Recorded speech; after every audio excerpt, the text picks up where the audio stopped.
Hi everyone, welcome back to Trees and Turtles. My name's Imogen and in today's video I am helping you become a minimalist. If you're not already subscribed, make sure to do that, give this video a thumbs up, follow me on Instagram and let's get started.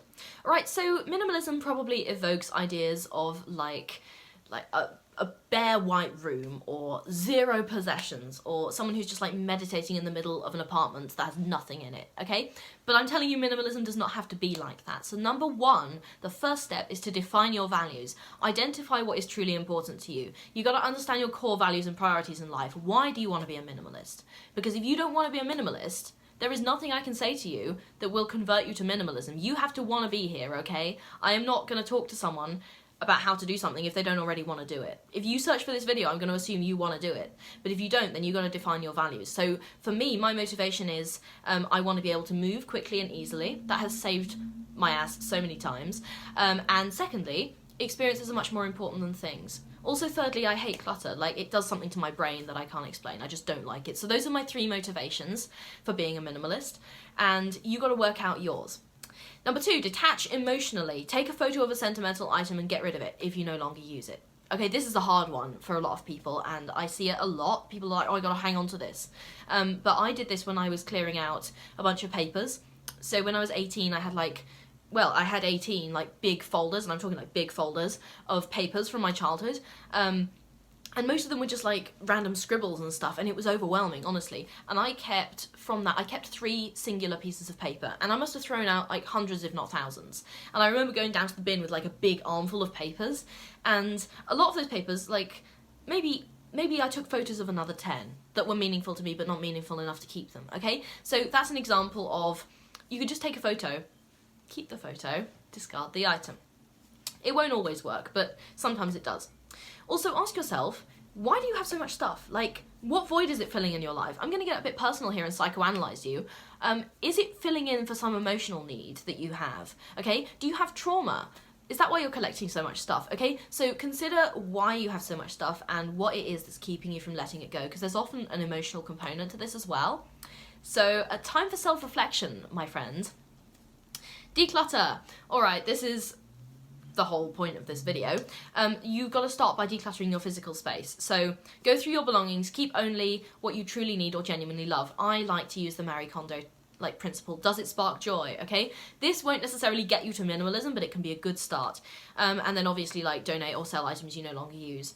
If it comes to it, throw it out. Okay, if it's too much trouble to donate or sell, throw it out. If it's in it's in not any good condition, that wasn't very well articulated. If it's not in a good condition, throw it out, okay? You've got to be comfortable with throwing things out. And I know that is counterproductive, and obviously dispose of it properly in accordance with environmental regulations, but learn to throw things out.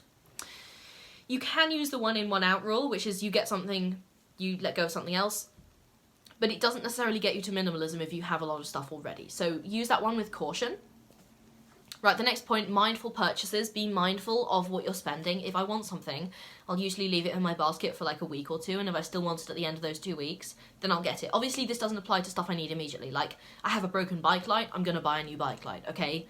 That's obvious. But the point is, it's like more about clothes. I was like, oh, I love those trousers, or I love that shirt, then I'll add it to the basket, forget about it, 2 weeks later, I don't want it anymore. So I save myself money, and I am not cluttering my life. Sometimes I do want it, and then I buy the shirt. It's a balance. Right, digital detox and declutter. I've made a whole video on this, so go check it out, but you can declutter your digital life as well and practice digital minimalism, and that's actually one of the most popular videos on my channel to date, so clearly it resonated with a lot of people. Streamline your digital presence, delete some apps, okay? Consider what's taking up space in your digital life. Delete some downloads, okay? I'm sure there is a lot you can do. Simplify your wardrobe. So some people like the concept of capsule wardrobe, which is where all the pieces are like, you can mix and match them with each other. I was going to say mix and matchable, but that's not a phrase, or maybe it is now. Anyway, the point is you can mix and match all of your clothes with each other. I pretty much adhere to this. There are some pieces that only go with some other pieces, but basically all of my clothes are virtually interchangeable, and I can construct a variety of different outfits from them. Right, mindful consumption. I kind of started talking about this with the mindful purchases thing, but it extends beyond that. So be aware of your habits, okay? Avoid watching things or reading things or buying things just for the sake of it. Like, you have to have a motivation behind it. This applies to a digital life as well. If you have like 13 streaming subscriptions, why do you have all of those? Okay, can you simplify that a little bit? Think about your media consumption as well as your physical consumption. Right, the next thing I want to talk about is time management. So time management can actually be a minimalist principle as well. So simplifying your schedule can actually bring you a lot of peace of mind. Focus on essential activities. Focus on what actually moves the needle. Like, it brings you towards your goals. Like, it moves the indicator. And it sort of contributes overall to your 10-year plan. If you don't have a 10-year plan, I have videos on that, so check it out. Anyway, the next two and the last two things that I have for you in this video are, number one, to practice gratitude. You got a roof over your head, you have food, you have water, it's warm, you have new clothes, okay? You probably have like access to the internet. All of those things are amazing, right? And we take them for granted every day. But just stop and think about that for a minute, and I promise you're going to be in a better state of mind, and probably also a more minimalist one.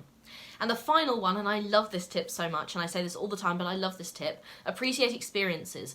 That was the biggest like mindset shift for me, was when I shifted from focusing on stuff to appreciating experiences. So a good example is when I was like 15, I'd have like a million different like cosmetic products. Like, I have like soaps and bath bombs, and like all of that stuff is great, but now I've simplified it down to a few collections, and I'm spending my money on like travel and getting sushi and those kinds of things, okay? So activities that bring you joy and fulfillment will always be, in my personal opinion, superior to things you own, okay? Because a thing is sitting there and it's collecting dust, and experiences in your memory forever, if you're lucky. So experiences over things every single time, and it's made me so much happier. Right, those are all of my tips on how to be a minimalist. If you're not already subscribed, make sure to do that. Give this video a thumbs up, follow me on Instagram, and I'll see you guys next time. Okay, bye.